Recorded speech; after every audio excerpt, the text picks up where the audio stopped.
पुराण के श्रवण से देवराज को शिवलोक की प्राप्ति तथा चंचुला का पाप से भय एवं संसार से वैराग्य। श्री शौनक जी ने कहा, महाभागसूत जी, आप धन्य हैं, परमार्थ तत्व के ज्ञाता हैं। आपने कृपा करके हम लोगों की यह बड़ी अद्भुत एवं दिव्य कथा सुनाई। भूतल पर इस कथा के समान कल्याण का सर्वश्रेष्ठ साधन दूसरा कोई नहीं है। यह बात हमने आज आपकी कृपा से निश्चय पूर्वक समझ ली। सूत जी, कलयुग में इस कथा के द्वारा कौन कौन से पापी शुद्ध होते हैं, उन्हें कृपा पूर्वक बताइए और इस जगत को कृतार्थ कीजिए। सूत जी बोले, मुने, जो मनुष्य पापी, दुराचारी, खल तथा काम क्रोध आदि में निरंतर डूबे रहने वाले हैं, वे भी इस पुराण के श्रवण पाठन से अवश्य ही शुद्ध हो जाते हैं।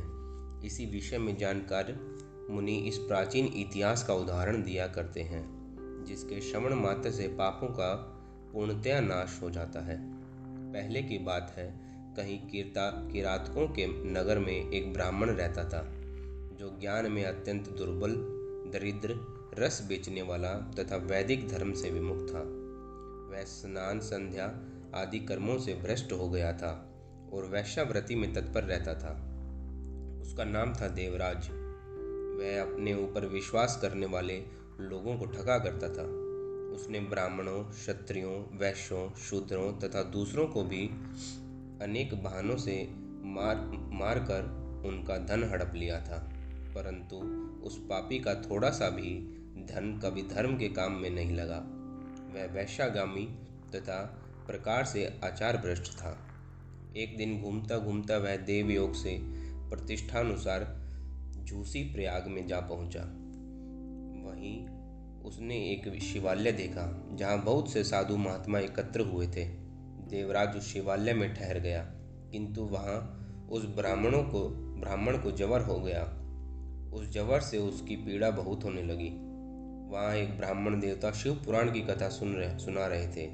जवर में पड़ा वह देवराज ब्राह्मण के मुखार बिंद से निकली हुई उस शिव कथा को निरंतर सुनता रहा। 1 मास के बाद वह जवर से अत्यंत पीड़ित होकर चल बसा। यमराज के दूत आए और उसे पाशों में बांधकर बलपूर्वक यमपुरी ले गए। इतने में ही शिवलोक से भगवान शिव के पार्षद गण आ गए। उनके गौर अंग कर्पूर के समान उज्ज्वल थे, हाथ त्रिशूल से सुशोभित थे। उनके संपूर्ण अंग भस्म से उद्भासित थे और रुद्राक्ष की मालाएं उनके शरीर की शोभा बढ़ा रही थी।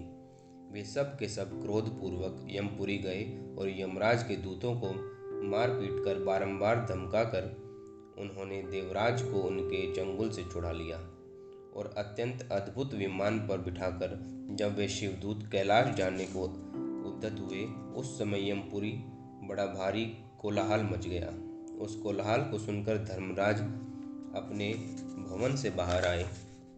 साक्षात दूसरों के रुद्र के समान प्रतीत होने वाले उन चारों दूतों को देखकर धर्मज्ञ धर्मराज ने उनका विधि पूर्वक पूजन किया और ज्ञान दृष्टि से देखकर सारा वृत्तांत जान लिया। उन्होंने भय के कारण भगवान शिव के उन महात्मा दूतों से कोई बात नहीं पूछी, उल्टे उन सब की पूजा एवं प्रार्थना की।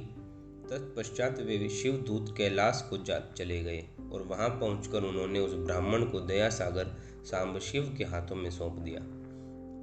शौनक जी ने कहा, महाभागसूत जी, आप सर्वज्ञ हैं। महामते, आपके कृपा प्रसाद से मैं बारंबार कृतार्थ हुआ। इस इतिहास को सुनकर मेरा मन अत्यंत आनंद में निगमन हो गया। अतः अब भगवान शिव में प्रेम बढ़ने वाली शिव संबंधिनी दूसरी कथा को भी कहिए। श्री सूत जी बोले, शौनक, सुनो, मैं तुम्हारे सामने गोपनीय कथा वस्तु का भी वर्णन करूंगा, क्योंकि तुम शिव भक्तों में अग्रण्य तथा वेदांताओं में श्रेष्ठ हो। समुद्र के निकटवर्ती प्रदेश में एक वाशकल नामक ग्राम है, जहाँ वैदिक धर्म से विमुख महापापी द्विज निवास करते हैं। वे सब के सब बड़े दुष्ट हैं। उनका मन दूषित विषय भोग में ही लगा रहता है। वे न देवताओं पर विश्वास करते हैं, न भाग्य पर। वे सभी कुटिल वृत्ति वाले हैं, किसानी करते हैं और भांति भांति के घातक अस्त्र शस्त्र रखते हैं। वे व्यभिचारी और खल हैं, ज्ञान, वैराग्य तथा समृद्धि का सेवन ही मनुष्य के लिए परमार्थ पुरुषार्थ है। इस बात को वे बिल्कुल नहीं मानते, ना ही जानते हैं। वे सब पशु बुद्धि वाले हैं। अन्य वर्णों के लोग भी उन्हीं के भांति कुत्सित विचार रखने वाले, स्वधर्म विमुख एवं खल हैं। वे सदा कुकर्म में लगे रहते हैं, नित्य विषय भोगों में ही डूबे रहते हैं। वहाँ की स्त्रियां भी कुटिल स्वभाव की हैं, स्वेच्छाचारिणी, पाप सक्त, कुत्सित विचार वाली और व्यभिचारिणी हैं। वे सदा व्यवहार तथा सदाचार से सर्वथा शून्य हैं। इस प्रकार वहाँ दुष्टों का ही निवास है। उस वाशकल नामक ग्राम में किसी समय एक बिंदुक नामधारी ब्राह्मण रहता था। वह बड़ा अधम था, दुरात्मा था, महापापी था। यद्यपि उसकी स्त्री बड़ी सुंदरी थी, तो भी वह कुमार्ग पर चलता था। उसकी पत्नी का नाम था चंचुला। वह सदा उत्तम धर्म के पालन में लगी रहती थी, तो भी उसे छोड़कर वह दुष्ट ब्राह्मण वैश्यागामी हो गया था। इस तरह कुकर्म में लगे हुए उस बिंदु के बहुत वर्ष बीत गए। उसकी स्त्री चंचुला काम से पीड़ित होने पर भी स्वधर्म नाश के भय से कलेश सहकर भी दीर्घ काल तक धर्म से भ्रष्ट नहीं हुई, परंतु दुराचारी पति की आचरण से प्रभावित हो आगे चलकर वह स्त्री भी दुराचारी हो गई। इस तरह दुराचार में डूबे हुए उन मूढ़ चित्त वाले पति पत्नी का बहुत सा समय व्यर्थ बीत गया।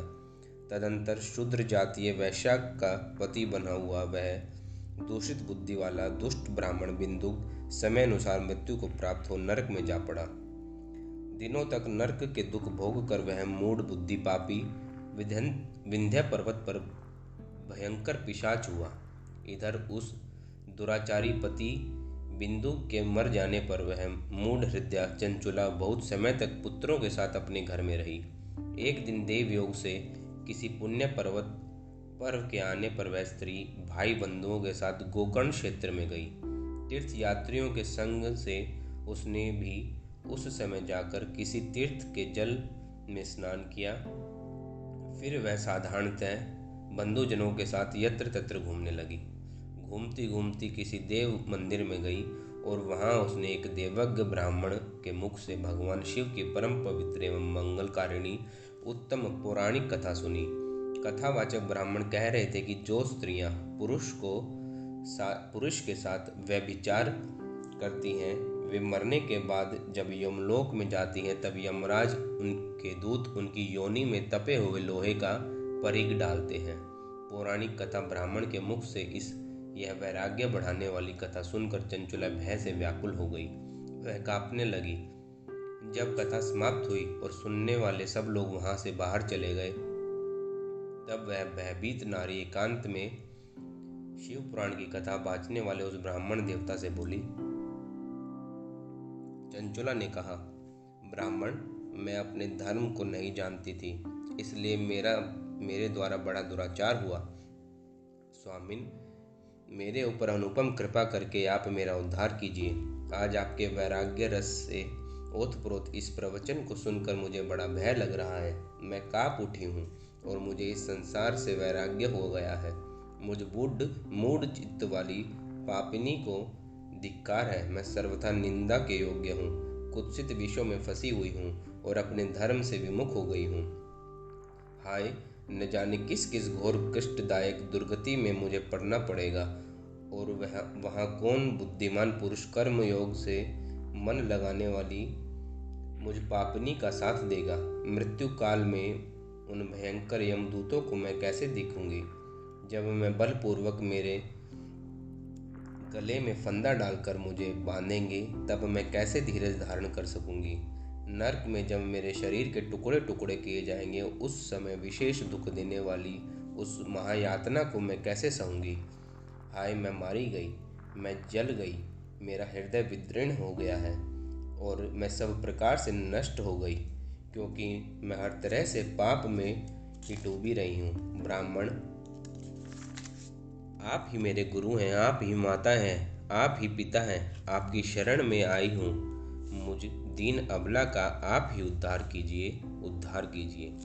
सूत जी कहते हैं, शौनक, इस प्रकार खेद और वैराग्य युक्त हुई उस चंचुला ब्राह्मण देवता के दोनों चरणों में गिर पड़ी।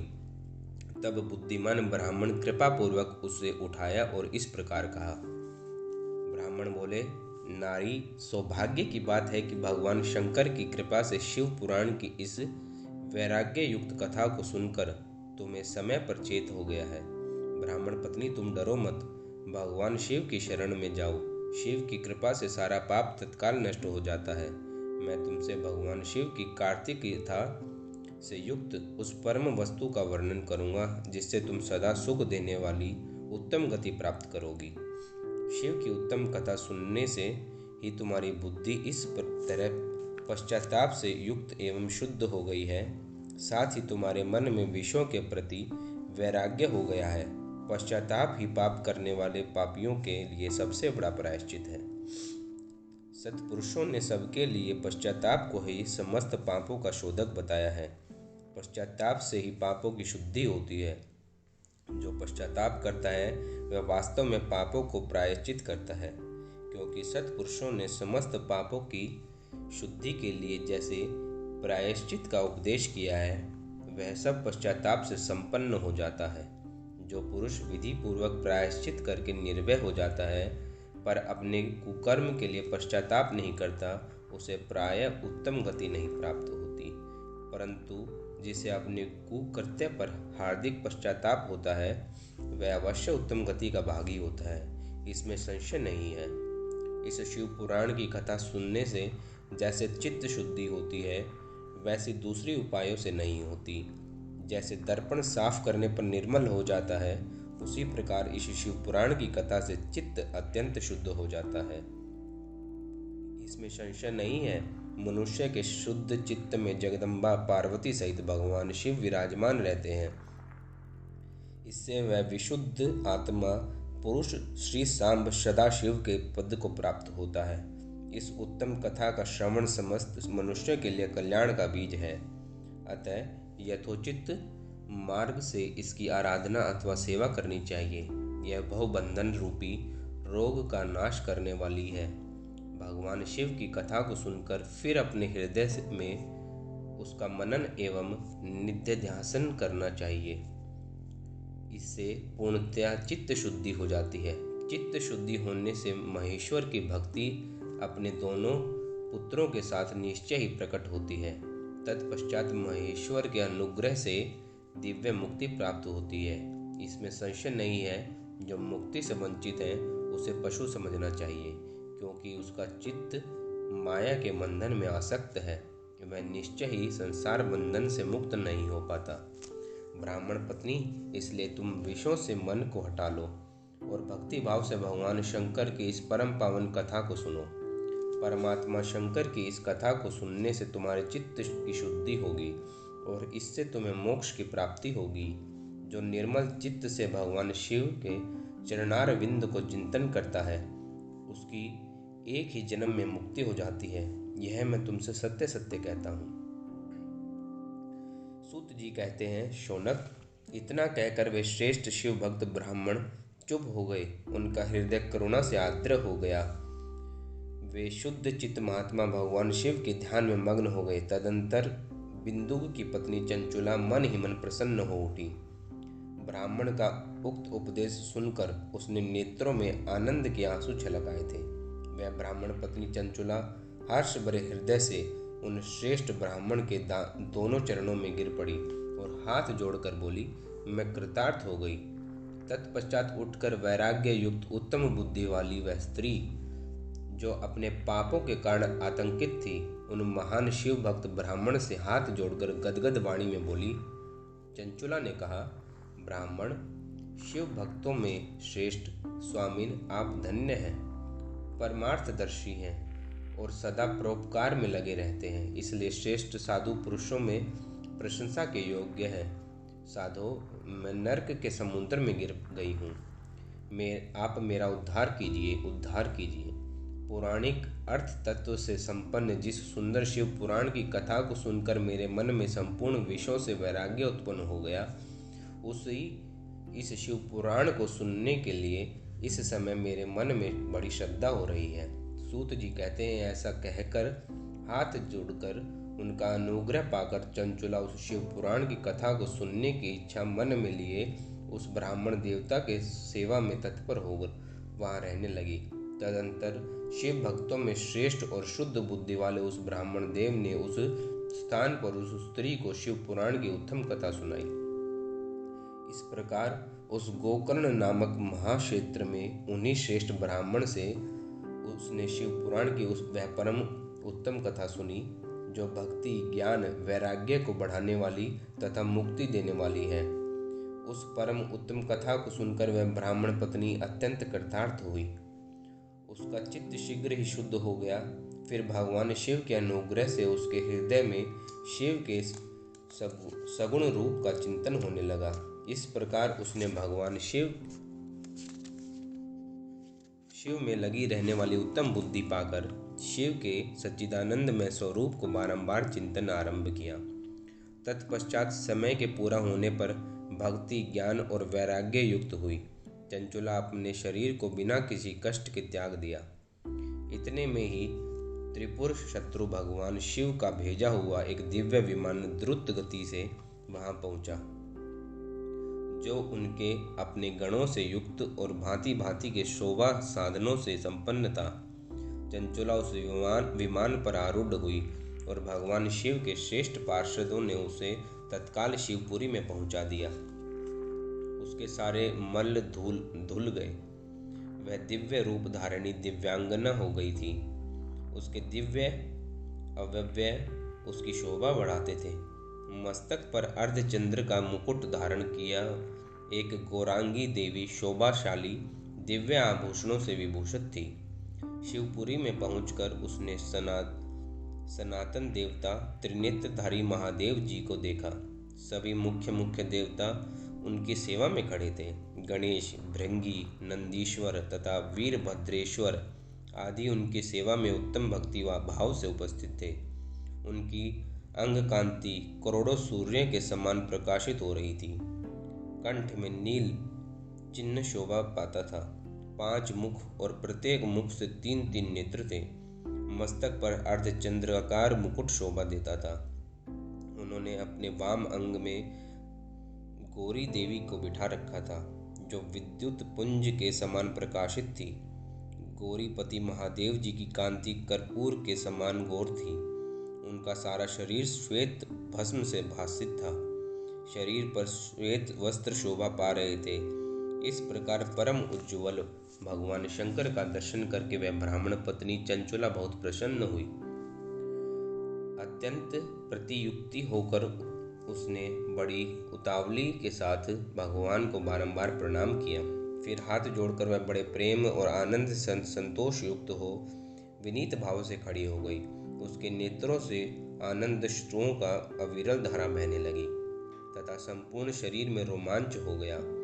उस समय भाग्यवती पार्वती और भगवान शंकर ने उसे बड़ी करुणा के साथ अपने पास बुलाया और सौम्य दृष्टि से उसकी ओर देखा। पार्वती जी तो दिव्य रूप धारणी बिंदुक प्रिया चंचुला को प्रेम पूर्वक अपनी सखी बना लिया। वह उस परमानंद घन ज्योति स्वरूप सनातन धाम में अविचल निवास पाकर दिव्य सौख्य से संपन्न हो अक्षय सुख का अनुभव करने लगी। सूत जी बोले, शौनक, एक दिन परमानंद में निगम हुई चंचुला ने उमा देवी के पास जाकर प्रणाम किया और दोनों हाथ जोड़कर वह उनकी स्तुति करने लगी। चंचुला बोली, गिरिराज नंदिनी स्कंद माता उमे, मनुष्यों ने सदा आपका सेवन किया है। समस्त सुखों को देने वाली शुभ प्रिय आप ब्रह्म स्वरूपिणी विष्णु और ब्रह्मा आदि देवताओं द्वारा सेव्य हैं। आप ही सगुणा और निर्गुणा हैं तथा आप ही सूक्ष्म सच्चिदानंद स्वरूपिणी आद्या प्रकृति हैं। आप ही संसार की दृष्टि हैं, पालन और संहार करने वाली हैं। तीनों गुणों का आश्रय भी आप ही हैं। ब्रह्मा, विष्णु और महेश्वर, इन तीनों देवताओं का आवास स्थान तथा उनकी उत्तम प्रतिष्ठा करने वाली पराशक्ति आप ही हैं। सूत जी कहते हैं, शौनक, जिसे सद्गति प्राप्त हो चुकी थी वह चंचुला इस प्रकार महेश्वर पत्नी उमा की स्तुति करने लगी। सिर झुकाए खड़ी हो गई। उसके नेत्रों से प्रेम के आंसू उमड़ आए थे। तब करुणा से भरी हुई शंकर प्रिया भक्त वत्सला पार्वती देवी ने चंचुला को संबोधित करते हुए बड़े प्रेम से इस प्रकार कहा। पार्वती बोली, सखी चंचुले सुंदरी, मैं तुम्हारी की हुई इस स्तुति से बहुत प्रसन्न हूँ। बोलो, क्या वर मांगती हो? तुम्हारे लिए मुझे कुछ भी अदेय नहीं है। चंचुला बोली, निष्पाप गिरिराज कुमारी, मेरे पति बिंदु इस समय कहाँ हैं? उनकी कैसी गति हुई है यह मैं नहीं जानती। कल्याणमयी दीनवत्सले, मैं अपने उन पति देव से जिस प्रकार संयुक्त हो चुकी हूँ वैसा ही उपाय कीजिए। महेश्वरी महादेवी, मेरे पति एक शूद्र जातीय वैश्या के प्रति आसक्त थे और पाप में ही डूबे रहते थे। उनकी मृत्यु मुझसे पहले हो गई थी। न जाने वे किस गति को प्राप्त हुए। गिरिजा बोली, बेटी, तुम्हारा बिंदु नाम वाला पति बड़ा पापी था। उसका अंतकरण बड़ा ही दूषित था। वैश्या का उपभोग करने वाला वह महामूढ़ मरने के बाद नरक में पड़ा अगणित वर्षों तक नरक के नाना प्रकार के दुख भोग कर वह पापात्मा अपने शेष पाप को भोगने के लिए विंध्य पर्वत पर पिशाच हुआ है। इस समय वह पिशाच अवस्था में है और नाना प्रकार के कलेश उठा रहा है।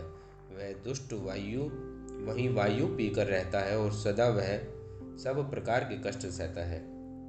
सूत जी कहते हैं, शौनक, गौरी देवी की यह बात सुनकर उत्तम व्रत का पालन करने वाली चंचुला का उस समय पति के महान दुख से दुखी हो गई। फिर मन को स्थिर करके उस ब्राह्मण पत्नी ने व्यथित हृदय से महेश्वरी को प्रणाम करके पुनः पूछा।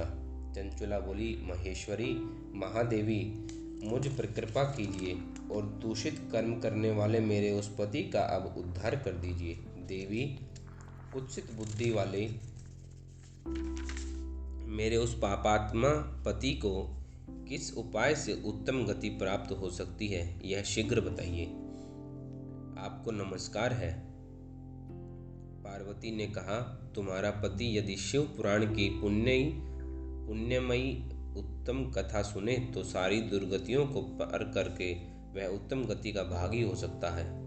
अमृत के समान मधुर अक्षरों से युक्त गौरी देवी के यह वचन आदर पूर्वक सुनकर चंचुला ने हाथ जोड़ मस्तक झुकाकर उन्हें बारंबार प्रणाम किया और अपने पति के समस्त पापों की शुद्धि तथा उत्तम गति के प्राप्त के लिए पार्वती देवी से यह प्रार्थना की कि मेरे पति को शिव पुराण सुनाने की व्यवस्था होनी चाहिए। उस ब्राह्मण पत्नी के बारंबार प्रार्थना करने पर शिवप्रिया गौरी देवी की बड़ी दया आई। उन भक्त वत्सला महेश्वरी गिरिराज कुमारी ने भगवान शिव की उत्तम कीर्ति का गान करने वाले गंधर्व राज तुम्बुरु को बुलाकर उनसे प्रसन्नता पूर्वक इस प्रकार कहा, तुम्बुरु, तुम्हारी भगवान शिव में प्रीति है। तुम मेरे मन की बात को जानकर मेरे अभीष्ट कार्यों को सिद्ध करने वाले हो, इसलिए मैं तुमसे एक बात कहती हूँ, तुम्हारा कल्याण हो। तुम मेरी इस सखी के साथ शीघ्र ही विंध्य पर्वत पर जाओ। वहाँ एक महाघोर और भयंकर पिशाच रहता है। उसका वृत्तांत तुम आरंभ से ही सुनो। मैं तुमसे प्रसन्नता पूर्वक सब कुछ बताती हूँ। पूर्व जन्म में वह पिशाच बिंदु नामक ब्राह्मण था। मेरी इस सखी चंचुला का पति था, परंतु वह दुष्ट वैश्यागामी हो गया। स्नान संध्या आदि नित्य कर्म छोड़कर अपवित्र रहने लगा। क्रोध के कारण उसकी बुद्धि मूढ़ता छा गई। वह कर्तव्य का विवेक नहीं कर पाता था। अभक्ष भक्षण, सज्जनों से द्वेष, दूषित वस्तुओं को दान लेना, यही उसका स्वाभाविक कर्म बन गया था। वह अस्त्र शस्त्र लेकर हिंसा करता था। बाएं हाथ से खाता, दीनों को सताता और क्रूरतापूर्वक पराये घरों में आग लगा देता था। चांडालों से प्रेम करता और प्रतिदिन वैश्या के संपर्क में रहता था। बड़ा दुष्ट था। वह पापी अपनी पत्नी का परित्याग करके दुष्टों के संगम में आनंद मनाता था। वह मृत्यु पर्यंत दुराचार में फंसा रहा। फिर अंतकाल में आने पर उसकी मृत्यु हो गई। वहीं पापियों के भोग स्थान घोर यमपुरी में गया। और वहाँ बहुत से नरकों को उपभोग करके वह दुष्ट आत्मा जीव इस समय विंध्य पर्वत पर पिशाच बना हुआ है। वहीं वह दुष्ट पिशाच अपने पापों का फल भोग रहा है। तुम उसके आगे यत्नपूर्वक शिव पुराण की इस दिव्य कथा का प्रवचन करो, जो परम पुण्यमयी तथा समस्त पापों का नाश करने वाली है। शिव पुराण की कथा का श्रवण सबसे उत्कृष्ट पुण्य कर्म माना जाता है। उससे उसका हृदय शीघ्र ही समस्त पापों से शुद्ध हो जाएगा और वह प्रेत योनि को परित्याग कर देगा। उस दुर्गति से मुक्त होने पर बिंदु नामक पिशाच को मेरी आज्ञा से विमान पर बिठाकर तुम भगवान शिव के समीप ले आओ। सूत जी कहते हैं, शौनक महेश्वरी उमा के इस प्रकार के आदेश देने पर गंधर्वराज तुमरु मन ही मन बड़े प्रसन्न हुए। उन्होंने अपनी भाग्य की सराहना की। तत्पश्चात उस पिशाच की सती साध्वी पत्नी चंचुला के साथ विमान पर बैठकर नारद के प्रिय मित्र तुमरु वेग पूर्वक विंध्याचल पर्वत पर गए, जहाँ वह पिशाच रहता था। वहाँ उन्होंने उस पिशाच को देखा और उसका शरीर विशाल था, ठोड़ी बहुत बड़ी थी। वह कभी हंसता, कभी रोता और कभी उछलता था। उसकी आकृति बड़ी विकराल थी। भगवान शिव की उत्तम कीर्ति का गान करने वाले महाबली तुमरु ने उस अत्यंत भयंकर पिशाच को पाशों द्वारा बांध लिया। तदंतर तुमरु ने शिव पुराण की कथा बांचने का निश्चय करके महोत्सव युक्त स्थान और मंडप आदि की रचना की। इतने में ही संपूर्ण लोक में बड़े वेग से यह प्रचार हो गया कि देवी पार्वती की आज्ञा से एक पिशाच का उद्धार करने के लिए शिव पुराण की उत्तम कथा सुनने के लिए तुमरु विंध्य पर्वत पर गए हैं। फिर तो उस कथा को सुनने के लोभ से बहुत से देवर्षि भी शीघ्र ही वहां पहुंच गए। आदर पूर्वक शिव पुराण सुनने के लिए आए हुए लोगों का उस पर्वत पर बड़ा अद्भुत और कल्याणकारी समाज जुट गया। फिर तुमरु ने उस पिशाच को पाशों में बांधकर आसन पर बिठाया और हाथ में वीणा लेकर गौरी पति की कथा का गान आरंभ किया।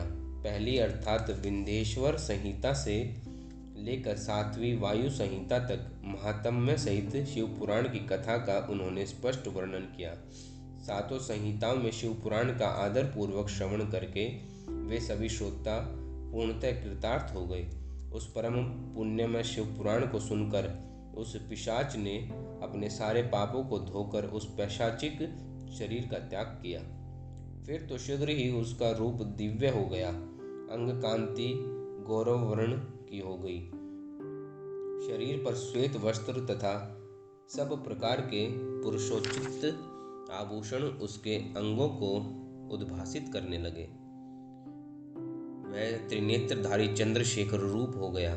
इस प्रकार दिव्य देहधारी होकर श्रीमान बिंदु अपनी प्राण वल्लभा चंचुला के साथ स्वयं ही पार्वती वल्लभ भगवान शिव का गुणगान करने लगे। उसकी स्त्री का इस प्रकार दिव्य रूप से सुशोभित देख कर वह देवर्षि बड़ा विस्मित हुए। उनका चित्त परमानंद परिपूर्ण हो गया। भगवान महेश्वर का वह अद्भुत चरित्र सुनकर वे सभी श्रोता परम कृतार्थ हो प्रेम पूर्वक श्री शिव का यशोगान करते हुए अपने अपने धाम को चले गए। दिव्य रूपधारी श्रीमान बिंदु भी सुंदर विमान पर प्रियतमा के पास बैठकर सुखपूर्वक आकाश में स्थित हो बड़ी शोभा पाने लगा। तदंतर महेश्वर सुंदर एवं मनोहर गुणगान करता हुआ वह अपनी प्रियतमा तथा तुमरु के साथ शीघ्र ही शिवधाम में जा पहुंचा। वहाँ भगवान महेश्वर तथा पार्वती देवी ने प्रसन्नता पूर्वक बिंदु का बड़ा सत्कार किया और उसे अपना पार्षद बना लिया। उसकी पत्नी चंचुला पार्वती जी की सखी हो गई। उस घनीभूत ज्योति स्वरूप परमानंद में सनातन धाम में अविचल निवास पाकर वे दोनों दंपत्ति परम सुखी हो गए।